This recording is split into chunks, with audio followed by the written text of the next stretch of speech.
struktur pertahanan kita itu nggak sekuat kalau kita bermain menyerang seperti yang ditampilkan pada pertandingan kali ini.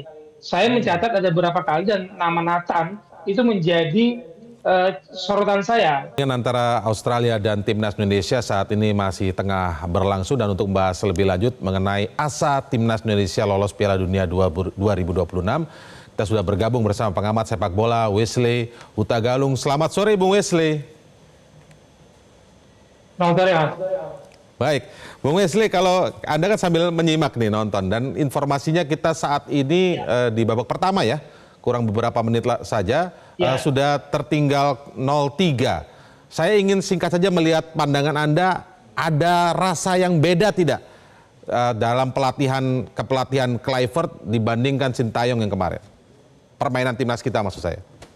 Ini ya, pemilihan kata-kata rasa yang berbeda ini bedanya pakai beda sekali atau beda banget gitu. Karena sejak awal kita disuguhkan gaya bermain yang menyerang, tapi kalau menurut saya kita dalam status tim away berani sekali mengambil posisi menyerang sejak awal. 10 menit awal kita keluar menekan dan membuat Australia keteteran, tapi struktur pertahanan kita itu nggak sekuat kalau kita bermain menyerang seperti yang ditampilkan pada pertandingan kali ini.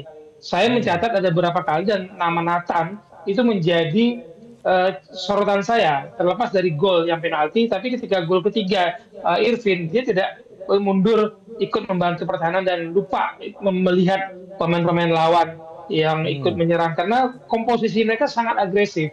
Jadi ini yang berbeda sekali di era sebelumnya, bahwa di era sebelumnya kita compact defense dulu, kemudian memainkan counter attack dan kita punya banyak pemain sayap. Kalau sekarang kan kita nggak punya pemain sayap yang cepat seperti yang sebelum-sebelumnya ditampilkan. Oke. Pos paling penting untuk mungkin ya tidak, kita belum terlalu jauh untuk bisa mengevaluasi atau mengoreksi, tapi paling tidak selama pertandingan berjalan di babak pertama ini, pos paling penting yang perlu diperkuat menurut Anda adalah pertahanan atau justru sayap ini tadi?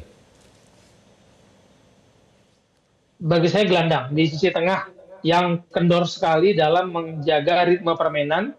Harusnya transisi menyerang dan bertahan itu dikontrol oleh para gelandang yang pada kali ini dimainkan oleh Tom Haye, Nathan sebagai gelandang bertahan, tapi Jayces bahkan lebih sering menjadi gelandang bertahan untuk menjadi pembuka serangan maupun pertahanan. Jadi ketika Jayces maju terlalu meninggalkan posisinya, Hilsger, Cavendish, dan Verdonk itu terlihat memberikan ruang sangat banyak kepada para pemain Australia dan terciptalah gol kedua dan ketiga tadi.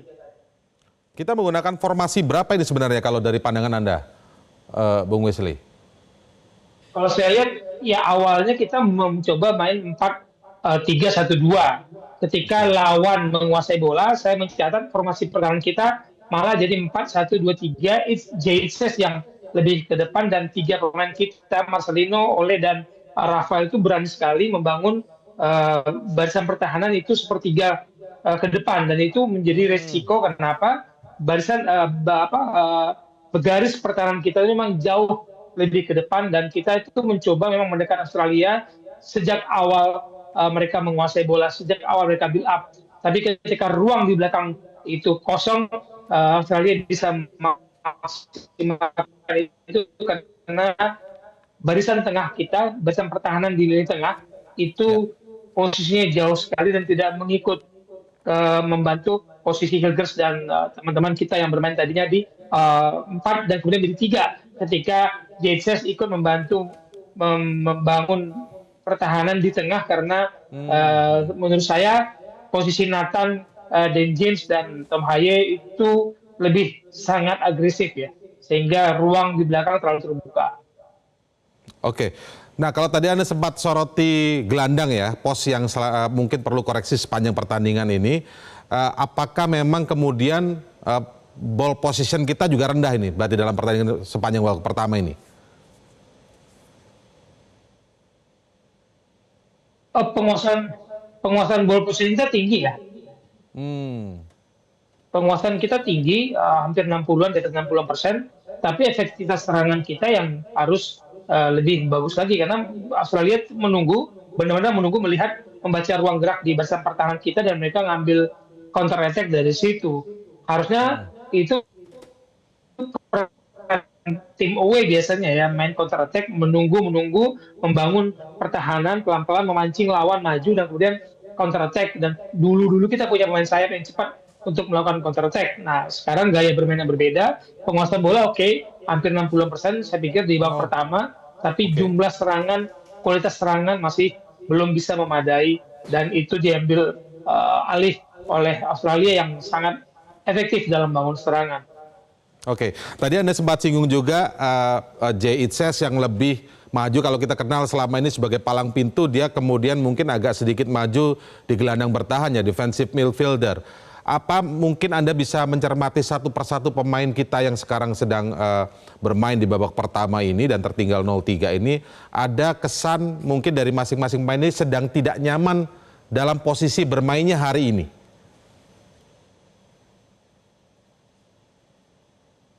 Saya tidak melihat seperti itu ya. Di 10 menit mereka sangat nyaman bermain menekan dan Australia belum menemukan ritmenya. Nah, ketika kita mulai keteteran setelah kita gagal penalti, itu kita mulai berbalik arahnya.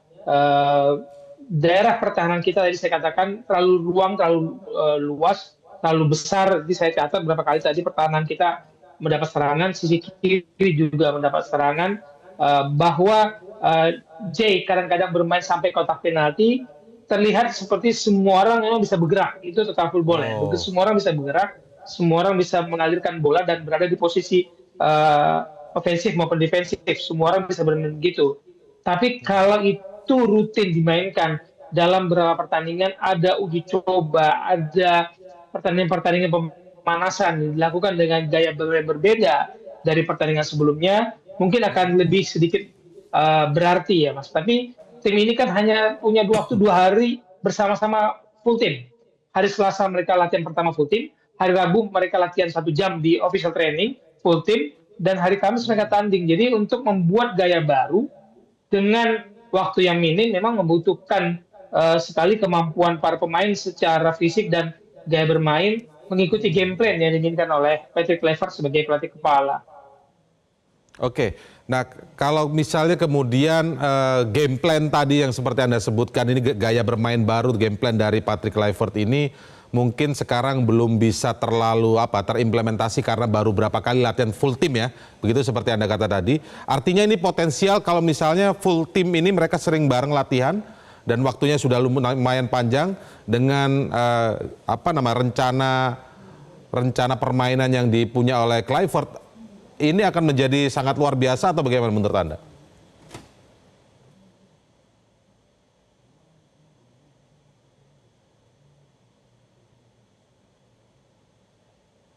Jelajahi cara baru mendapatkan informasi. Download Metro TV Extend sekarang.